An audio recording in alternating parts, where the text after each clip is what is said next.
Dope is directed by Rick Famuyiwa and stars Shaquem Moore, Kiersey Clemens, and Tony Revolori. So Dope was kind of a Sundance darling that got picked up by Open Road Studios. The film has now been released to the public. I've been hearing really good things about it for a long time, and I was really excited to finally be able to see it. What this film is about is a group of, nerds. But they're not nerds in, a fan of, Marvel movies or stuff like that. They're fans of classic 90s hip-hop. And, that's their thing. That's what they're into. They love it. They dress really stupidly. And they pretty much engross themselves in that culture. And I'm not going to go into detail about, what directions this film goes, because I didn't really see it coming. But let's say they get involved in some drugs and some bad people, and stuff goes not well.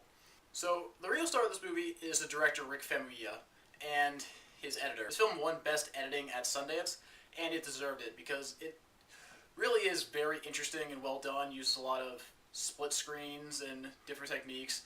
It's very kinetic at times, and that leads to a very well-stylized feel to this movie. It kind of reminded me of a Morris Peros with some of its kinetic, high energy, editing and directing. All the acting is very good around the board.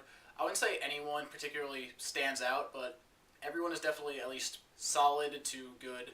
The movie, to accompany its theme, is a great 90s soundtrack. The characters really thrived around the soundtrack, and their passion for the material kind of bled through. And if I have any cons with the film, it's definitely too long. I think that probably be 15-20 minutes shorter. There are a few parts of the film that could have been cut down. I feel at one point the pacing kind of shifts a bit when a new element to the film is introduced, and I think it did end up working out, but I think it took a little bit of readjusting. So overall, I'm going to give Dope a B+.